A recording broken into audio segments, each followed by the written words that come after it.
Mi padre dejó que mi hermanastro robara mi negocio, hasta que los inversionistas dijeron la verdad. No sé en qué momento empecé a acostumbrarme a tragarme el orgullo en la mesa familiar.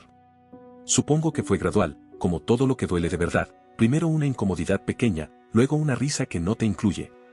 Y al final esa sensación rara de que lo que haces nunca termina de ser tuyo cuando lo cuentas frente a ciertas personas. Mi idea no nació grande. No fue una revelación ni un golpe de suerte. Fue una obsesión silenciosa que fui armando de noche, con las manos cansadas y la cabeza llena de números. Durante 2 años trabajé en turno nocturno en un centro de distribución. De esos trabajos que te dejan oliendo a cartón y a cansancio, donde el reloj no avanza y el cuerpo aprende a moverse en automático. Entraba cuando la mayoría se estaba acostando y salía cuando la ciudad apenas empezaba a encenderse. Con ese sueldo pagaba lo básico, y con lo que me quedaba financiaba mi proyecto, un servicio de suscripción de productos de limpieza sostenibles, pensado para casas normales. Para gente que quería hacer las cosas mejor sin tener que volverse experta en ecología.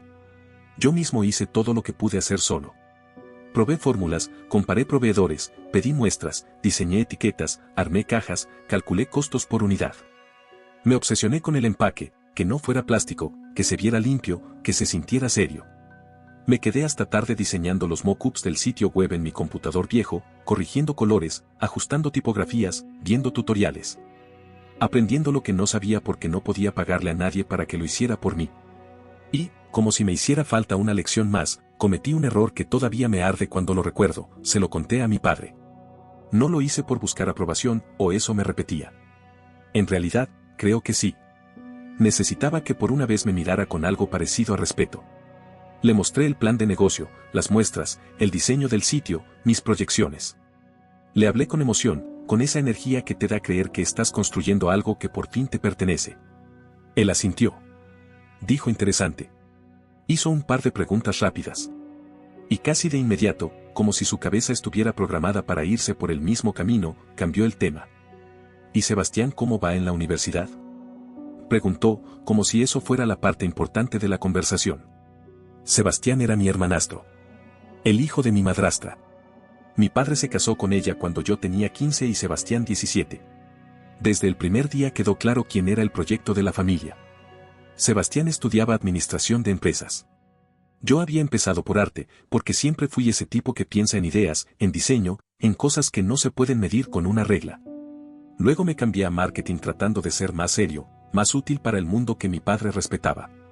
Sebastián, en cambio, siempre estuvo en el carril correcto, discursos de liderazgo, grupos de estudio, conexiones, esa manera de hablar que suena segura aunque no esté diciendo nada concreto. En mi graduación universitaria mi padre lo dijo sin filtro, con una sonrisa orgullosa que todavía me acuerdo demasiado bien.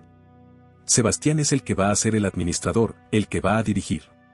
Daniel, y ahí hizo una pausa, como si estuviera buscando una forma bonita de decir lo que realmente pensaba, Daniel tiene creatividad. Es bueno, pero probablemente va a trabajar para alguien como Sebastián algún día. La gente se rió como si fuera un comentario simpático. Yo también sonreí, porque no supe qué más hacer. Y esa frase se me quedó pegada como una etiqueta mal puesta. Aún así, yo seguí. El negocio empezó a moverse de verdad cuando lancé la suscripción. No tenía miles de seguidores ni una campaña grande. Era todo boca a boca, recomendaciones, el pequeño impulso de redes sociales y clientes que se quedaban porque les gustaba el servicio. El primer mes fueron 50 suscriptores. Cuando vi el número, me quedé mirando la pantalla como si estuviera leyendo algo que no podía ser cierto. 50 personas pagando, confiando en mí, recibiendo mis cajas. No era una fantasía. Era real. El segundo mes llegué a 200. El tercero, 500. Y ahí fue cuando volví a cometer un error. Era domingo. Cena familiar. Ese ambiente que mezcla conversación, ruido de cubiertos y esa sensación constante de estar siendo evaluado aunque nadie lo diga en voz alta. Yo venía cansado, pero feliz. Me ganó la emoción. Me escuché a mí mismo contar el crecimiento como si por fin tuviera un lugar en esa mesa.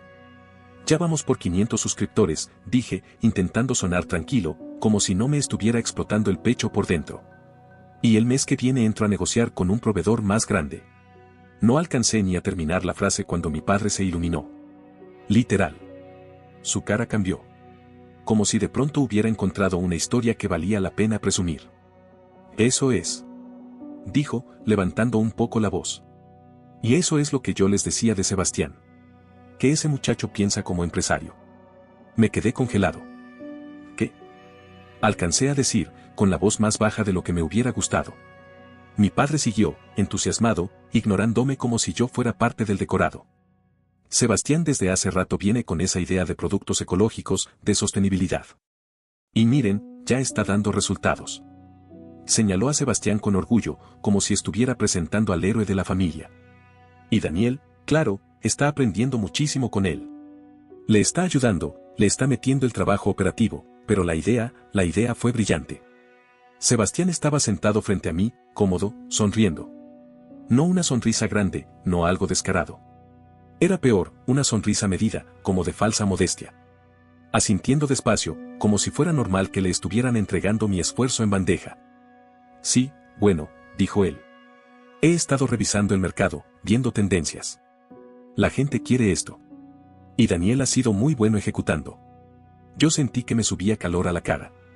Esa mezcla de rabia y vergüenza que te hace querer levantarte y romper algo, pero también te obliga a respirar para no quedar como el sensible. No, dije, mirándolos a los dos. No. Esto es mío. La idea es mía. La empresa es mía. Yo la construí. Hubo un silencio raro. Corto, pero pesado. Mi padre soltó una risa, como si yo acabara de decir una tontería. Ay, Daniel, no te pongas así. ¿Por qué eres tan dramático? Y luego, con ese tono condescendiente que me conocía de memoria. Nadie te está quitando nada. Sebastián te ha inspirado, te ha guiado. Obvio merece algo de crédito.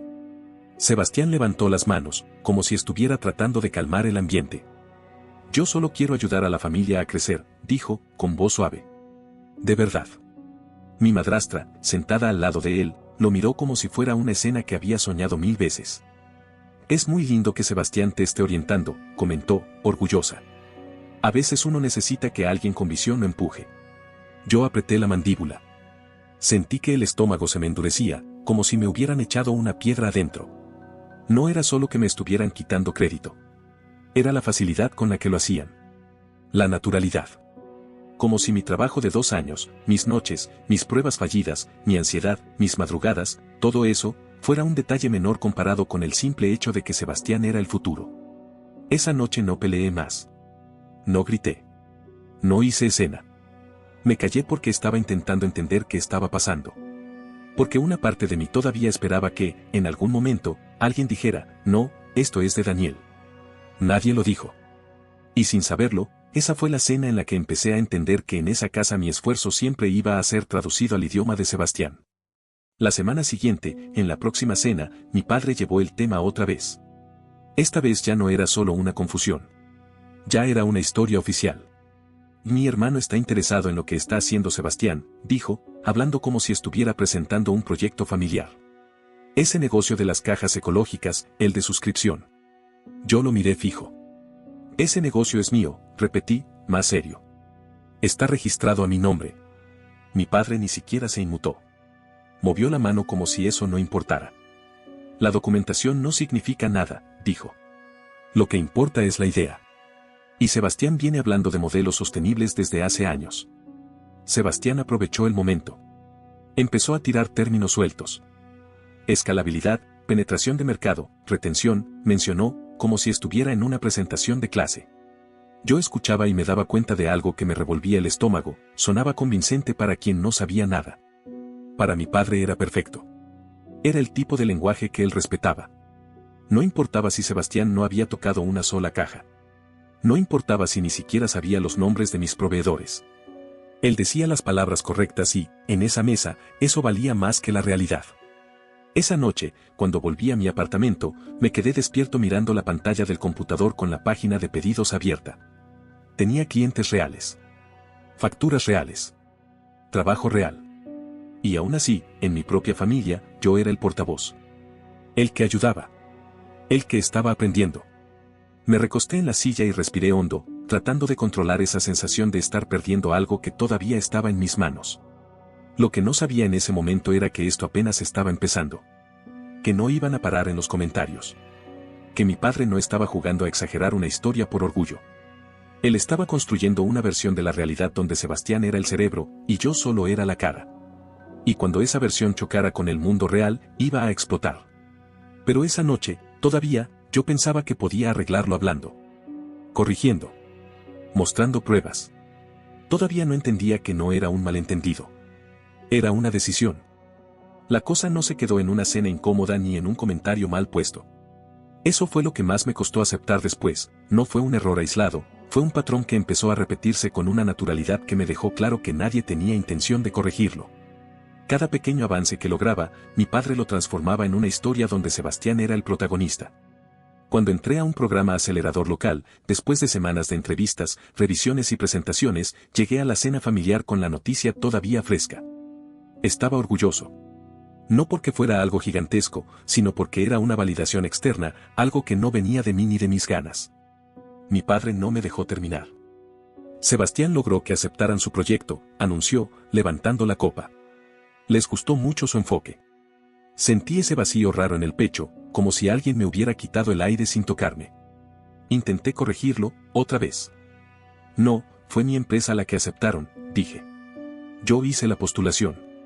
Yo presenté. Mi padre me miró como se mira a un niño que insiste demasiado. Sí, pero la idea viene de Sebastián, respondió. Él es el que entiende de negocios. Tú eres bueno ejecutando. Sebastián, otra vez, no dijo nada para corregirlo.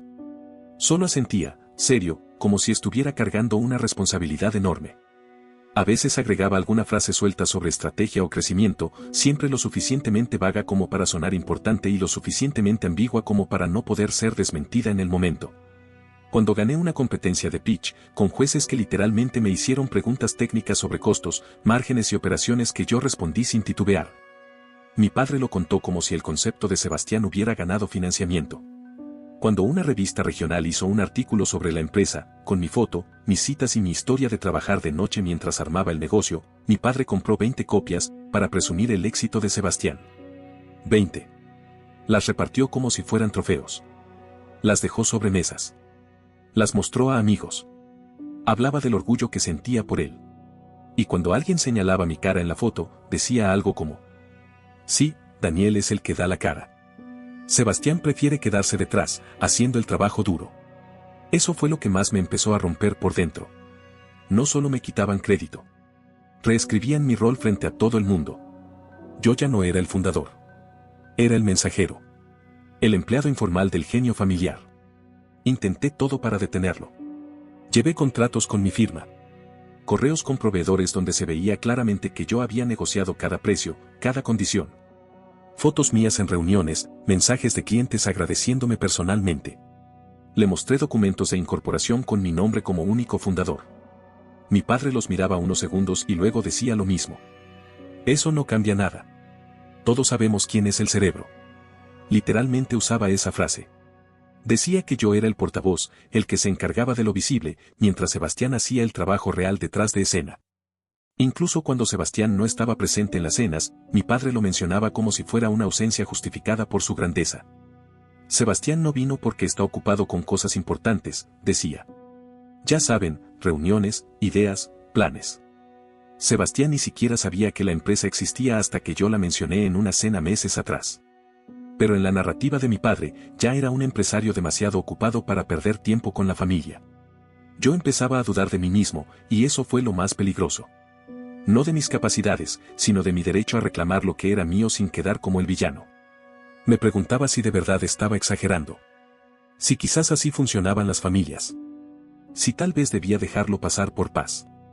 Hasta que llegó la llamada que cambió todo. Una firma de capital de riesgo me contactó después de leer el artículo de la revista. Querían reunirse. Habían visto potencial real y querían escuchar más. Colgué el teléfono con las manos temblando. Me preparé como nunca. Durante semanas afiné la presentación, ajusté proyecciones, repasé cifras, practiqué respuestas frente al espejo, en voz alta, caminando por el apartamento. Sabía cada número porque los había vivido. Cada error, cada corrección, cada decisión estaba grabada en mi cabeza. Y aún así, cometí un último error de confianza. Lo mencioné en la cena. Me contactó una firma de inversión, dije, tratando de sonar tranquilo. Quieren una reunión. Mi padre reaccionó más rápido de lo que pude procesar. Agarró su teléfono y llamó a Sebastián en ese mismo momento. Tienes que prepararte, le dijo. Esta es tu oportunidad de llevar la empresa al siguiente nivel. Sentí como algo se rompía definitivamente dentro de mí. Sebastián empezó a hablar, emocionado, sobre revisar números antes de la reunión. Mi madrastra lo miraba con orgullo, como si ya estuviera celebrando. Estoy tan orgullosa de ti, le dijo. Construir algo así desde cero. Ahí perdí la paciencia. Basta, dije, levantando la voz por primera vez en meses. Sebastián no tiene nada que ver con mi empresa. El silencio que cayó fue pesado. No incómodo. Hostil. Mi padre se levantó un poco de la silla. ¿Cómo te atreves?, dijo. Después de todo lo que Sebastián te ha enseñado. Lo miré fijo. No me ha enseñado nada, respondí. No ha hecho nada. Mi padre se enojó de verdad, no como antes. Esta vez había furia. Sin la experiencia de Sebastián, dijo, serías otro emprendedor fracasado con una idea bonita y sin sentido empresarial. Y entonces dijo algo que todavía me cuesta repetir sin sentir rabia. Dijo que no debería ir solo a la reunión con inversionistas. Que me avergonzaría. Que arruinaría la oportunidad de Sebastián. En ese momento entendí algo con claridad brutal, él realmente creía su propia versión de la historia. No estaba exagerando. No estaba adornando. En su cabeza, Sebastián era el fundador y yo era un riesgo. La reunión estaba programada para el martes siguiente. No le dije nada más a nadie. No discutí. No expliqué. Me limité a seguir preparando mi presentación, con una sensación extraña en el pecho, como si supiera que algo grande estaba a punto de estallar. El martes, cuando entré a la sala de conferencias, lo confirmé. Sebastián ya estaba ahí. Con mi padre. Traje puesto. Mi presentación abierta. Mis muestras de producto esparcidas sobre la mesa. Y fue en ese instante, antes de que nadie dijera una palabra, cuando entendí que esto ya no era una falta de reconocimiento. Era un intento de reemplazo. La escena parecía irreal, como si hubiera entrado tarde a una obra donde alguien más estaba interpretando mi papel. Sebastián estaba de pie junto a la mesa, hojeando mis diapositivas con una seguridad que me dio ganas de arrebatárselas de las manos. Mi padre hablaba con los inversionistas como si los conociera de toda la vida, sonriendo, exagerando gestos, usando ese tono que reservaba para cuando quería impresionar. Qué bueno que pudieron venir, dijo. Sebastián les va a contar sobre la empresa. Yo me quedé quieto unos segundos, procesando la frase. No porque no la hubiera entendido, sino porque una parte de mí todavía esperaba que alguien dijera espera, esto no es así. Nadie lo hizo. Mi padre me señaló de manera casi casual. Y él es Daniel, el encargado de operaciones. La inversionista principal, la señora García, frunció ligeramente el ceño. Fue un gesto breve, pero lo noté. Algo no cuadraba para ella, aunque todavía no sabía exactamente qué. Sebastián empezó a hablar. Literalmente empezó a leer mis diapositivas. Usaba mis palabras, mis gráficos, mis cifras. Pero se notaba que estaba recitando algo que no entendía del todo. Cuando llegó a la parte de relaciones con proveedores y costos de manufactura, la señora García levantó la mano. ¿Podrías explicar cómo estructuraron los acuerdos con los fabricantes?, preguntó. Especialmente los márgenes y los mínimos de producción. Sebastián dudó. Fue un segundo apenas, pero fue suficiente. Bueno, dijo, hemos estado manejando eso de forma flexible.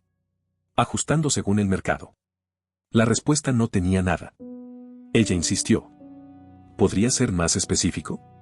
Sebastián empezó a decir números que no coincidían con la presentación. Mi padre intervino rápido. Sebastián es modesto, dijo. Él no suele entrar en tantos detalles técnicos. La señora García levantó la mano, deteniéndolo. Prefiero escuchar los detalles, dijo. Daniel, ¿podrías aclarar esta parte? Todos giraron a verme. Sentí ese silencio pesado, pero esta vez no me paralizó. Era distinto. Era un silencio que me estaba devolviendo el espacio que me habían quitado. Claro, respondí. Me acerqué a la mesa y expliqué cada acuerdo, cada costo, cada decisión. Hablé de por qué había elegido ciertos proveedores y descartado otros. De cómo negocié precios durante meses, de los ajustes por volumen, de los márgenes reales. Saqué mi teléfono. Si quieren, puedo mostrarles los correos, dije. Tengo conversaciones con los fabricantes desde hace 2 años. Deslicé la pantalla. correos, hilos largos, fechas, firmas. Todo desde mi cuenta comercial, con mi nombre. Sebastián se puso pálido. Intentó interrumpir. Eso fue parte de una etapa temprana, ahora estamos. Un momento, dijo otro inversionista, Lucas Anderson. ¿Quién incorporó la empresa? Saqué la carpeta que llevaba conmigo desde el principio. Yo, respondí. Aquí están los documentos. La señora García los revisó. La fecha era clara. 18 meses atrás. Mucho antes de que Sebastián siquiera supiera que el negocio existía. Glenn Sanderson, el socio senior, levantó la mano. Necesitamos claridad, dijo. ¿Cuál es exactamente el rol de Sebastián en la empresa? Sebastián se movió incómodo en la silla. Bueno, he sido una especie de asesor, dijo. Mentor. He guiado decisiones estratégicas. Lo miré. No, dije. No has tenido ningún rol. La frase cayó seca, directa. Nunca has asistido a una reunión con proveedores, continué. Nunca has empacado una caja. Ni siquiera sabías que la empresa existía hasta que la mencioné en una cena hace 6 meses.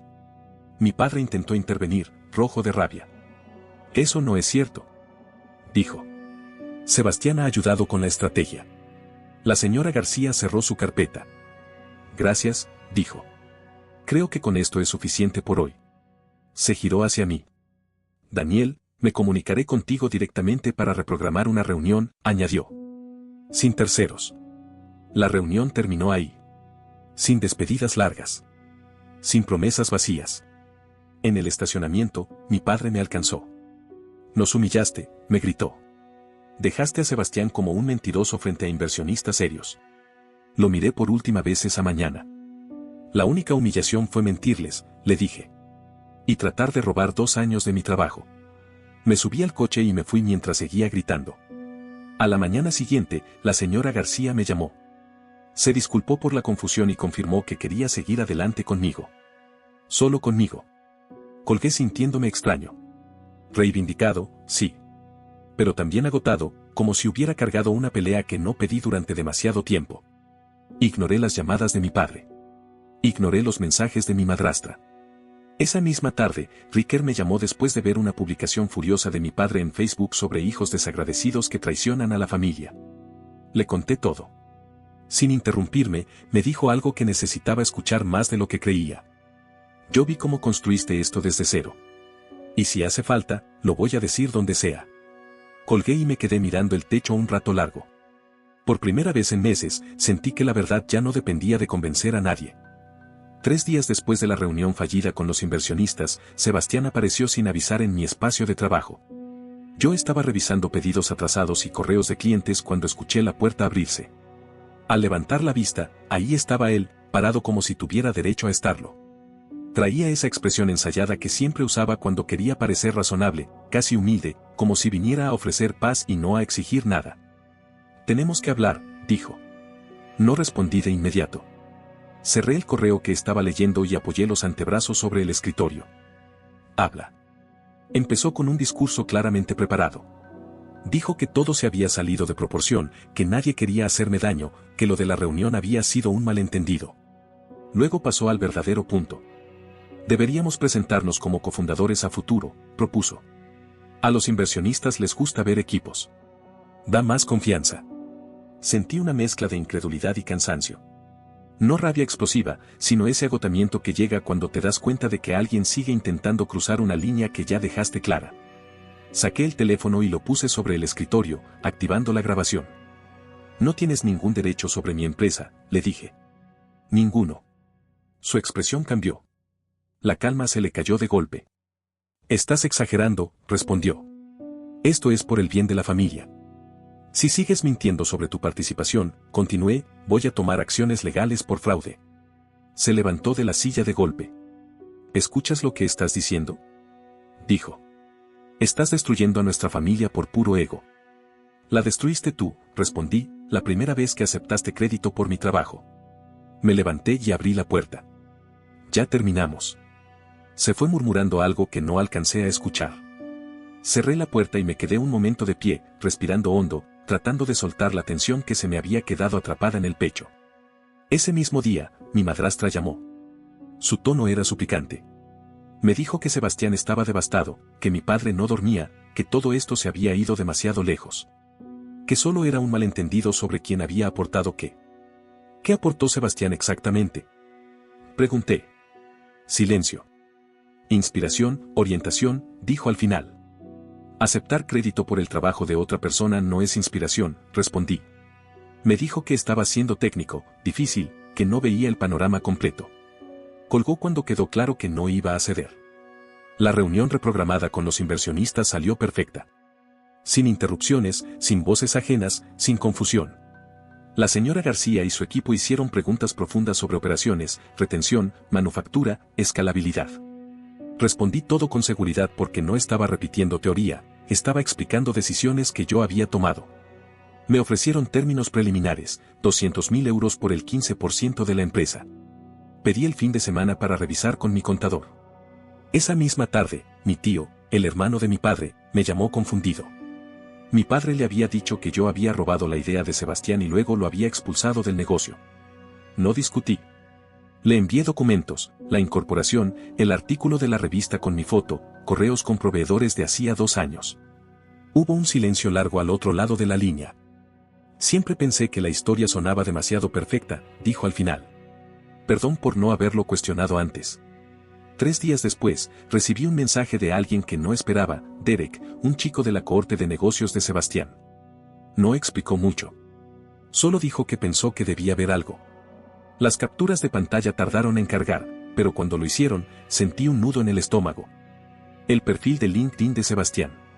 Cofundador y director de estrategia de mi empresa. Fechas que se remontaban 18 meses. Responsabilidades inventadas, desarrollo de productos, negociación con proveedores, cierre de rondas de inversión. Cada línea describía trabajo que yo había hecho solo, de noche, mientras él iba a fiestas o rendía exámenes. Derek agregó otro mensaje. Sebastián había estado usando la empresa como caso de estudio en sus clases, hablando de métricas reales, como si tuviera acceso legítimo a mis datos. Tomé capturas de todo y se las envié a mi contador con una sola pregunta, si su abogado podía intervenir. Me devolvió la llamada en menos de 1 hora.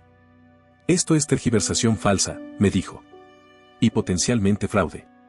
La carta de cese y desistimiento salió a la mañana siguiente.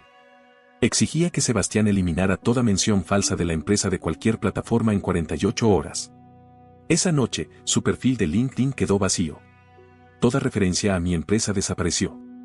A las 9 en punto, mi teléfono sonó. El nombre de mi padre apareció en la pantalla. Contesté. No me dejó decir hola. Gritó que estaba arruinando el futuro de Sebastián por celos, que siempre lo había resentido, que enviar amenazas legales a la familia era lo más bajo que había hecho. Esperé a que se quedara sin aire. Si Sebastián quiere tener una carrera, le dije, que construya algo propio. No el mío. Hubo un silencio frío. No eres bienvenido a las cenas familiares, dijo, hasta que te disculpes con Sebastián. No me voy a disculpar por proteger mi trabajo. Colgó. Esa semana, acepté formalmente la inversión. La transferencia llegó un miércoles por la mañana. Me quedé mirando el número en la pantalla del celular más tiempo del que quiero admitir. Esa noche fui al centro de distribución y entregué mi aviso de 2 semanas. 2 semanas después, salí de ese edificio por última vez sintiendo que dejaba atrás una vida entera que había sostenido en silencio. Y por primera vez, supe que no iba a volver. Las cosas empezaron a acomodarse rápido después de eso, aunque por dentro yo todavía estaba procesando el golpe completo. Megan Tate, del programa Acelerador, me llamó pocos días después de que se anunciara la inversión. Me felicitó y, casi como un comentario al pasar, dijo algo que se me quedó clavado. Para ser honesta, en el evento Showcase me sentí confundida, admitió. Tu padre hablaba mucho del rol de Sebastián, pero trabajando contigo durante el programa siempre estuvo claro que tú eras el fundador y el único que operaba todo. Colgué y me quedé un rato pensando en eso. No porque me sorprendiera, sino porque confirmó algo que ya intuía, muchas personas habían notado la mentira, pero nadie había querido corregirla. No por maldad, sino por incomodidad. Corregir al padre orgulloso de alguien no es fácil. Así que mi padre había podido sostener su versión falsa durante meses sin que nadie lo enfrentara directamente. Poco después llegó un correo de Taylor Richardson, la periodista que había escrito el artículo original. El asunto decía posible historia de seguimiento. Explicaba que alguien que afirmaba ser mi socio comercial se había acercado para pedir ser incluido en un nuevo artículo sobre el crecimiento de la empresa. Quería confirmar la estructura de propiedad antes de avanzar. No respondí por correo. La llamé. Le conté todo, sin adornos. Le expliqué que Sebastián no había tenido ningún rol en crear ni operar el negocio, que la familia le había estado atribuyendo créditos sin fundamento y que ya había tomado medidas legales para detener las tergiversaciones. Taylor escuchó en silencio. Gracias por aclararlo, dijo al final. Me aseguraré de que cualquier cobertura futura deje claro que eres el único fundador. Y voy a anotar que solo tú estás autorizado para hablar en nombre de la empresa. Me dijo algo más antes de colgar, algo que me dejó pensando varios días. Esto pasa más seguido de lo que la gente cree, sobre todo dentro de familias. Con el dinero de la inversión pude hacer algo que llevaba tiempo necesitando, dejar de hacerlo todo solo. Contraté a 2 personas. Jessica, que venía de logística, y Marcus, con experiencia en atención al cliente. Entrenarlos fue extraño al principio. Durante tanto tiempo yo había sido cada departamento que ver a alguien más empacar cajas o responder correos me hacía sentir fuera de lugar en mi propio negocio. Pero también fue un alivio inmediato. Por primera vez pude concentrarme en negociar con proveedores, mejorar productos, pensar en el siguiente paso sin estar corriendo entre tareas básicas. Pude pagar salarios justos, con beneficios, algo que para mí importaba después de 2 años trabajando de noche por apenas un poco más del mínimo. El crecimiento se aceleró. Empezamos a sumar alrededor de 100 suscriptores nuevos por semana. Las decisiones eran mías y solo mías. No tenía que justificarlas frente a nadie que creyera saber más por decir palabras bonitas. Un martes por la mañana, mi madrastra apareció en el espacio de trabajo sin avisar. Estaba revisando contratos cuando escuché la puerta. Levanté la vista y la vi ahí, parada, incómoda, con la cartera colgándole del brazo. Le señalé una de las sillas libres. Se sentó y se quedó mirando sus manos varios segundos antes de hablar. Sé que Sebastián no construyó el negocio, dijo finalmente. Pero quise creer que sí. Pensé que no importaba quién recibía el crédito, mientras la familia saliera beneficiada. Sentí la mandíbula tensarse. A mí sí me importa, le dije. Trabajé noches durante 2 años mientras él vivía su vida. Y ustedes ayudaron a borrar eso. Dijo que entendía por qué estaba enojado, pero que la situación estaba destruyendo a la familia. Me preguntó qué tendría que pasar para que perdonara a Sebastián y restauráramos la paz. Pensé unos segundos. Que reconozca públicamente que no tuvo ningún rol, respondí. Y que se disculpe por aceptar crédito que no se ganó. Su respuesta fue inmediata. Eso lo humillaría, dijo. Frente a sus compañeros, sus contactos. Entonces no hay nada más que hablar. Se levantó rápido, raspando la silla contra el piso, y se fue llorando. Me quedé sentado, sorprendido por lo claro que me sentía a pesar del dolor. Ese fin de semana, Ricker me llamó. Dijo que su novia quería conocerme. Trabajaba en marketing y le había hablado del negocio. Nos encontramos a tomar café cerca del espacio de trabajo. Se llamaba Amy. Hizo preguntas precisas, inteligentes, sobre marca y adquisición de clientes. No sonaban a relleno ni a teoría, eran preguntas de alguien que realmente entendía. Se ofreció a ayudar con un rediseño de marca a tarifa de amigo. Acepté. Pasamos 2 horas hablando de identidad visual, mensajes, empaque. De camino a casa, me di cuenta de algo simple pero poderoso, estaba construyendo una red real. Personas que respetaban mi trabajo por lo que era, no por quién era mi padre o quien creían que debía ser el cerebro. 4 meses después de la reunión con los inversionistas, la empresa alcanzó los 2.000 suscriptores. Un podcast nacional de sostenibilidad me invitó a una entrevista. Acepté. Conté la historia real del negocio, del trabajo nocturno, del proceso. No mencioné nada de mi familia. No era necesario. Al día siguiente, mi tío me escribió diciendo que había escuchado el episodio y que estaba orgulloso de mí. Que lamentaba que mi padre no pudiera ver lo que había logrado. Esa noche, llegó un correo de mi padre. El asunto decía simplemente, tenemos que hablar. Lo leí 2 veces. Decía que había estado pensando, que quizá había dado demasiado crédito a Sebastián, pero que yo había reaccionado de forma exagerada. Proponía que nos sentáramos y encontráramos un arreglo donde Sebastián tuviera un rol asesor oficial para que la familia pudiera seguir unida. Busqué una disculpa real. No estaba. Cerré la laptop sin responder. Borré el correo. Porque ya no tenía nada más que explicar a alguien que seguía creyendo que el problema era mi reacción y no la mentira. Pasaron varios meses sin grandes sobresaltos, y por primera vez sentí que mi vida no giraba alrededor de apagar incendios familiares. Una tarde, mientras revisaba redes sociales durante un descanso, vi una publicación de mi madrastra. Sebastián aparecía en la foto, parado frente a un edificio de oficinas, con ropa de trabajo sencilla. El texto hablaba de lo orgullosa que estaba de su nuevo empleo en una empresa de ventas regional, de su compromiso con construir su futuro. No había menciones a emprendimientos, a fundar nada, ni a mi empresa. Sentí alivio. No satisfacción, no revancha. Alivio.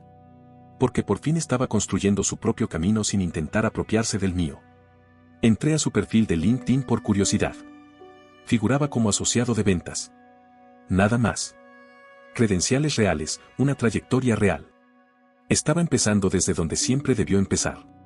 6 meses después, había encontrado una rutina que me funcionaba. Mantenía a mi padre y a mi madrastra a una distancia cómoda, sin confrontaciones constantes. Con mi tío, en cambio, la relación se fortaleció. Iba a cenar a su casa cada pocas semanas y hablábamos de cosas simples, sin tensión ni comparaciones. Mi padre empezó a escribirme de vez en cuando.